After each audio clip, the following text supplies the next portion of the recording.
സ്വാഗതം ഫ്രണ്ട്സ്, എല്ലാവർക്കും smart winner YouTube ചാനലിൻ്റെ ഇന്നത്തെ ക്ലാസ്സിലേക്ക് സ്വാഗതം. അപ്പോൾ നമ്മുടെ ഇന്നത്തെ ക്ലാസ് മറ്റൊരു മോക്ക് ടെസ്റ്റാണ്. 40 ക്വസ്റ്റ്യൻസ് അടങ്ങിയ പുതിയ സിലബസ് പ്രകാരമുള്ള 10th ലെവൽ പ്രിലിമിനറി പരീക്ഷയ്ക്ക് വേണ്ടിയുള്ള പ്രാക്ടീസ് ടെസ്റ്റുകളാണ്. അപ്പോൾ ഇതിനിടയിൽ പുതിയ ചോദ്യങ്ങൾ വല്ലതും കണ്ടെത്തിയാൽ തീർച്ചയായിട്ടും നിങ്ങൾ അത് എഴുതി വെക്കുക, നന്നായിട്ട് പഠിക്കുക. അപ്പോൾ അതുപോലെ എന്നും പറയുന്ന പോലെ തന്നെ ക്വസ്റ്റ്യൻസ് പറഞ്ഞതിന് ശേഷം ഒരു 4-5 സെക്കൻഡുകൾക്ക് ശേഷം ഉത്തരം പറയും, അതിനുള്ളിൽ ഉത്തരം കണ്ടെത്തുക. അതുപോലെ നിങ്ങളുടെ മാർക്ക് കമൻറ്റ് ചെയ്യാൻ സാധിക്കുന്നവർ കമൻറ്റ് ചെയ്യുക. നമ്മുടെ ഇന്നത്തെ മോക്ക് ടെസ്റ്റിലേക്ക്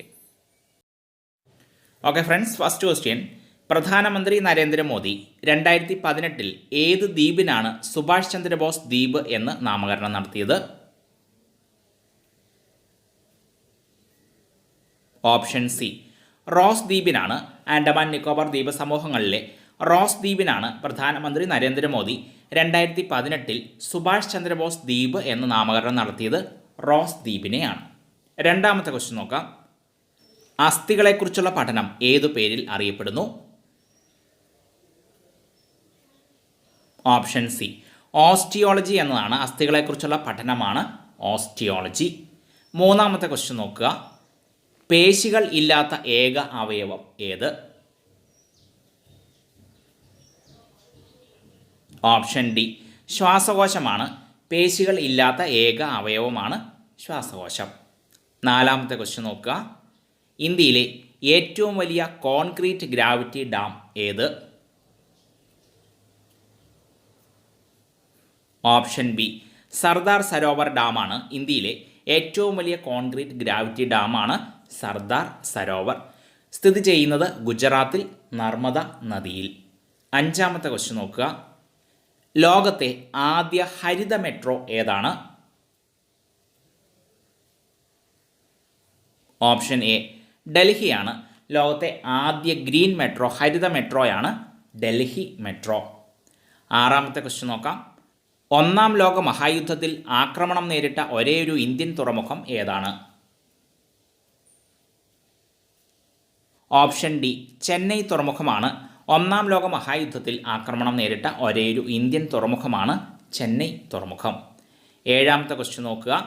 ഇന്ത്യ കഴിഞ്ഞാൽ ഗാന്ധിജിയുടെ ചിത്രം തപാൽ സ്റ്റാമ്പുകളിൽ അച്ചടിച്ച ആദ്യ രാജ്യം ഏത്? ഓപ്ഷൻ ബി അമേരിക്കയാണ്. ഇന്ത്യ കഴിഞ്ഞാൽ ഗാന്ധിജിയുടെ ചിത്രം തപാൽ സ്റ്റാമ്പുകളിൽ അച്ചടിച്ച ആദ്യ രാജ്യം അമേരിക്കയാണ്. എട്ടാമത്തെ ക്വസ്റ്റ്യൻ നോക്കാം.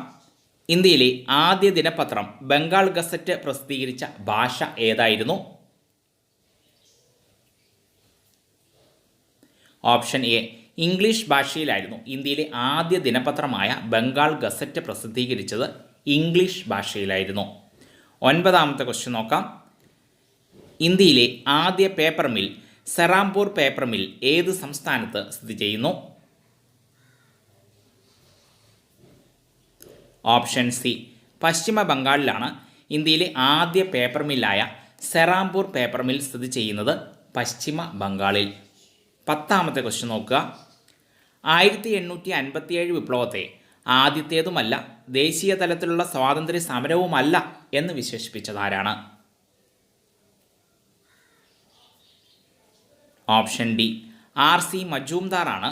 1857 വിപ്ലവത്തെ ആദ്യത്തേതുമല്ല ദേശീയ തലത്തിലുള്ള സ്വാതന്ത്ര്യ സമരവുമല്ല എന്ന് വിശേഷിപ്പിച്ചത് RC മജൂംദാറാണ്. 11ാമത്തെ ക്വസ്റ്റ്യൻ നോക്കുക. ഗാന്ധിജി ഉപ്പ് സത്യാഗ്രഹ യാത്ര ആരംഭിച്ചത് എന്ന്? ഓപ്ഷൻ എ 1930 മാർച്ച് 12-നാണ് ഗാന്ധിജി ഉപ്പ് സത്യാഗ്രഹ യാത്ര ആരംഭിച്ചത്. 1930 മാർച്ച് 12-ന് ഗുജറാത്തിലെ സബർമതി ആശ്രമത്തിൽ നിന്ന്. 12ാമത്തെ ക്വസ്റ്റ്യൻ നോക്കുക. 1932 കമ്മ്യൂണൽ അവാർഡ് പ്രഖ്യാപിച്ച ബ്രിട്ടീഷ് പ്രധാനമന്ത്രി ആരായിരുന്നു?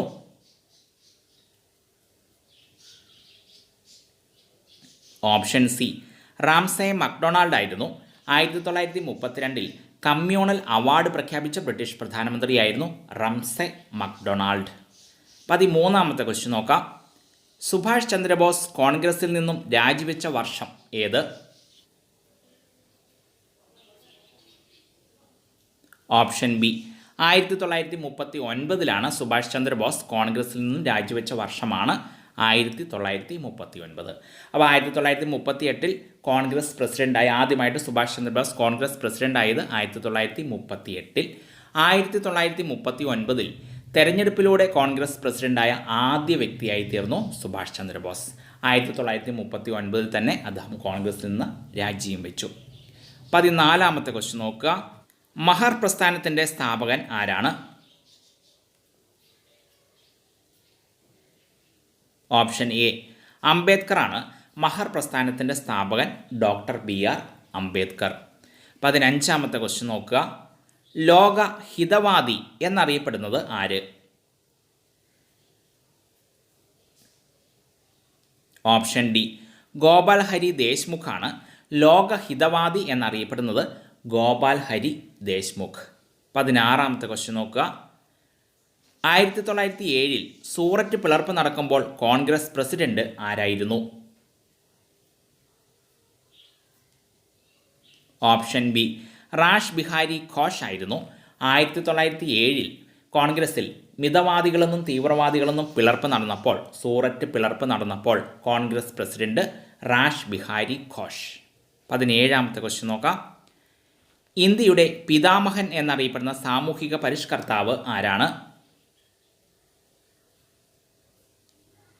ഓപ്ഷൻ സി ദയാനന്ദ സരസ്വതിയാണ്. ഇന്ത്യയുടെ പിതാമഹൻ എന്നറിയപ്പെടുന്ന സാമൂഹിക പരിഷ്കർത്താവാണ് ദയാനന്ദ സരസ്വതി. 18ാമത്തെ ക്വസ്റ്റ്യൻ നോക്കുക. 1857 കലാപത്തെക്കുറിച്ച് the causes of Indian revolt എന്ന പുസ്തകം രചിച്ചതാര്? Option D sir Syed Ahmed Khan ആണ്.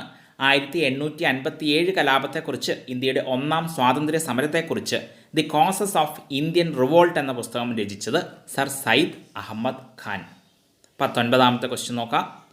ഇന്ത്യൻ യൂണിയനിൽ ലയിച്ചപ്പോൾ കാശ്മീർ ഭരിച്ചിരുന്ന രാജാവ് ആരായിരുന്നു? ഓപ്ഷൻ എ രാജ ഹരിസിംഗ് ആയിരുന്നു. ഇന്ത്യൻ യൂണിയനിൽ ലയിച്ചപ്പോൾ കാശ്മീർ ഭരിച്ചിരുന്ന രാജാവായിരുന്നു രാജ ഹരിസിംഗ്. 20ാമത്തെ ക്വസ്റ്റ്യൻ നോക്കുക. സംസ്ഥാന പുനഃസംഘടനാ കമ്മീഷൻ അംഗം അല്ലാത്തത് ആരാണ്?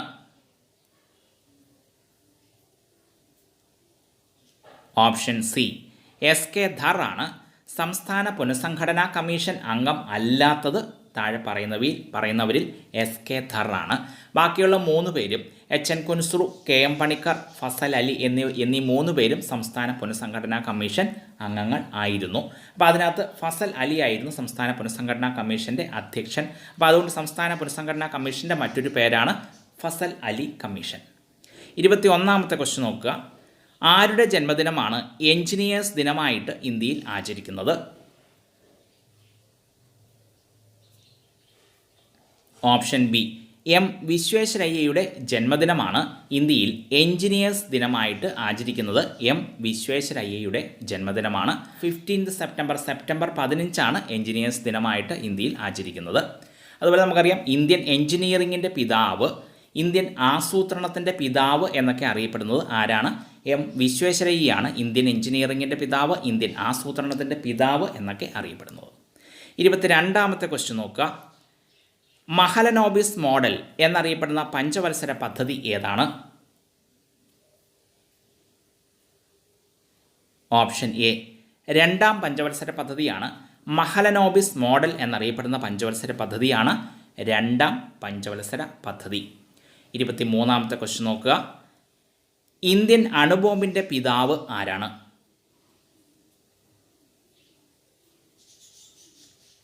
ഓപ്ഷൻ ബി രാജ രാമണ്ണയാണ്. ഇന്ത്യൻ അണുബോംബിൻ്റെ പിതാവ് എന്നറിയപ്പെടുന്നത് രാജ രാമണ്ണ. 24ാമത്തെ ക്വസ്റ്റ്യൻ നോക്കാം. മൗലികാവകാശങ്ങളെക്കുറിച്ച് പ്രമേയം പാസാക്കിയ കോൺഗ്രസ് സമ്മേളനം ഏതായിരുന്നു? ഓപ്ഷൻ ഡി കറാച്ചി കോൺഗ്രസ് സമ്മേളനമാണ്. മൗലിക അവകാശങ്ങളെക്കുറിച്ച് പ്രമേയം പാസാക്കിയ കോൺഗ്രസ് സമ്മേളനമാണ് കറാച്ചി കോൺഗ്രസ് സമ്മേളനം. 1931 കറാച്ചി കോൺഗ്രസ് സമ്മേളനം. 25ാമത്തെ ക്വസ്റ്റ്യൻ നോക്കുക. ഗംഗ ഡോൾഫിനെ ദേശീയ ജലജീവിയായി പ്രഖ്യാപിച്ച വർഷം ഏതാണ്? ഓപ്ഷൻ ബി 2009 ഗംഗ ഡോൾഫിനെ ദേശീയ ജലജീവിയായി പ്രഖ്യാപിച്ച വർഷമാണ് 2009. അപ്പോൾ ഇന്ത്യയുടെ ദേശീയ ജലജീവിയാണ് ഗംഗ ഡോൾഫിൻ. ഗംഗാ നദിയെ ഇന്ത്യയുടെ ദേശീയ നദിയായിട്ട് പ്രഖ്യാപിച്ച വർഷമാണ് 2008. തൊട്ടടുത്ത വർഷം 2009 ഗംഗ ഡോൾഫിനെ കൂടി ഇന്ത്യയുടെ ദേശീയ ജലജീവിയായിട്ട് പ്രഖ്യാപിച്ചു. അപ്പോൾ 2008ഉം 2009. 26ാമത്തെ ക്വസ്റ്റ്യൻ നോക്കുക. ഏത് കമ്മിറ്റിയുടെ ശുപാർശ അനുസരിച്ചാണ് നിർദ്ദേശക തത്വങ്ങൾ ഭരണഘടനയുടെ ഭാഗമായത്? ഓപ്ഷൻ സി, സപ്രൂ കമ്മിറ്റി ശുപാർശകൾ അനുസരിച്ചാണ് നിർദ്ദേശക തത്വങ്ങൾ ഭരണഘടനയുടെ ഭാഗമായത്. സപ്രൂ കമ്മിറ്റി റിപ്പോർട്ട് അനുസരിച്ചാണ്. 27ാമത്തെ ക്വസ്റ്റ്യൻ നോക്കുക. ഇന്ത്യയിൽ ഏറ്റവും ജനസാന്ദ്രത കൂടിയ രണ്ടാമത്തെ സംസ്ഥാനം ഏതാണ്? ഓപ്ഷൻ ബി, പശ്ചിമ ബംഗാളാണ്. ഇന്ത്യയിൽ ജനസാന്ദ്രത കൂടിയ രണ്ടാമത്തെ സംസ്ഥാനമാണ് പശ്ചിമ ബംഗാൾ. എന്നാൽ ജനസാന്ദ്രതയിൽ ഏറ്റവും മുൻപിൽ നിൽക്കുന്നത് ബീഹാറാണ്. 28ാമത്തെ ക്വസ്റ്റ്യൻ നോക്കുക. കിഴക്കിൻ്റെ സ്കോട്ട്ലാൻഡ് എന്നറിയപ്പെടുന്ന ഇന്ത്യൻ പട്ടണം ഏതാണ്? ഓപ്ഷൻ എ, ഷില്ലോങ് ആണ്. കിഴക്കിൻ്റെ സ്കോട്ട്ലാൻഡ് എന്നറിയപ്പെടുന്ന ഇന്ത്യൻ പട്ടണമാണ് ഷില്ലോങ്. 29ാമത്തെ ക്വസ്റ്റ്യൻ നോക്കാം. നമ്മുടെ ജനാധിപത്യത്തിൻ്റെ സൂര്യതേജസ് എന്നറിയപ്പെടുന്ന നിയമം ഏത്?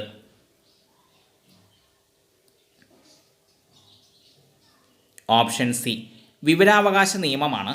നമ്മുടെ ജനാധിപത്യത്തിൻ്റെ സൂര്യ തേജസ് എന്നറിയപ്പെടുന്ന നിയമമാണ് വിവരാവകാശ നിയമം.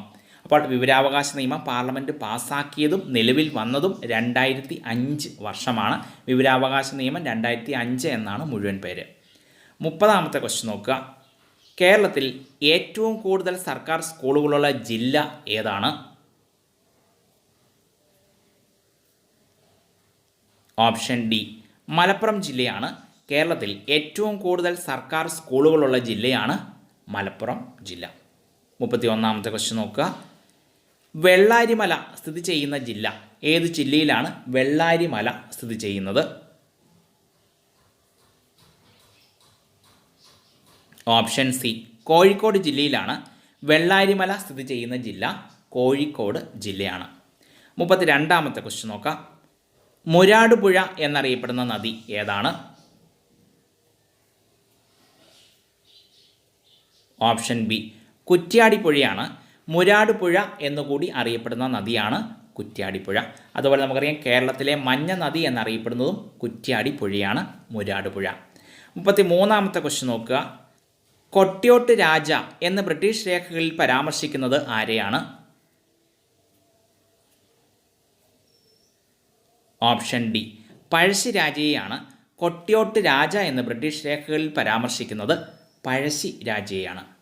34ാമത്തെ ക്വസ്റ്റ്യൻ നോക്കാം.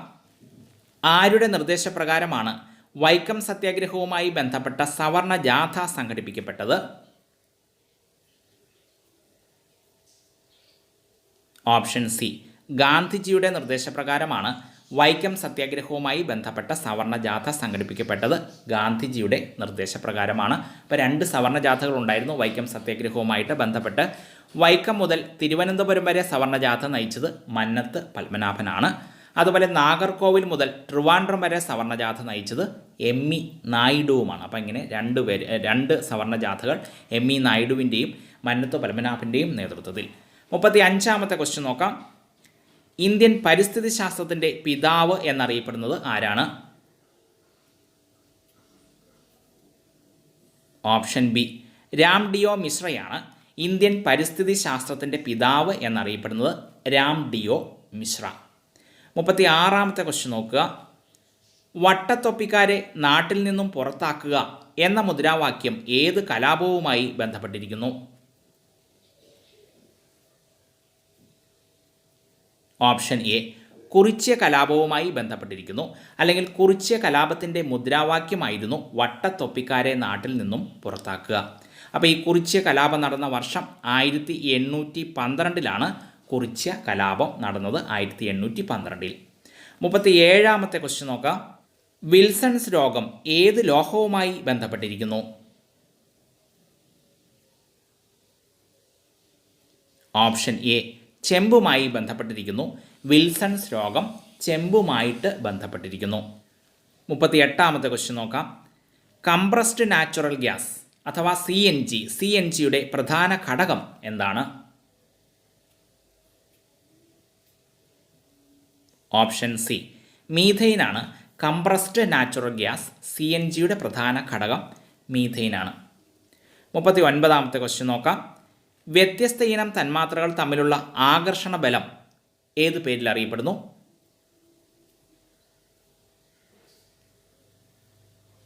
ഓപ്ഷൻ ഡി അഡ്ഹിഷൻ ബലമാണ്. വ്യത്യസ്ത ഇനം തന്മാത്രകൾ തമ്മിലുള്ള ആകർഷണ ബലമാണ് അഡ്ഹിഷൻ ബലം. അതേസമയം കോഹിഷൻ ബലം എന്ന് പറയുന്നത് ഒരേ ഇനം തന്മാത്രകൾ തമ്മിലുള്ള ആകർഷണ ബലമാണ് കോഹിഷൻ ബലം. 40ാമത്തെ ക്വസ്റ്റ്യൻ നോക്കുക. Last question. ഒരമ്പലം നശിച്ചാൽ അത്രയും അന്ധവിശ്വാസം നശിക്കും എന്നഭിപ്രായപ്പെട്ടത് ആരാണ്?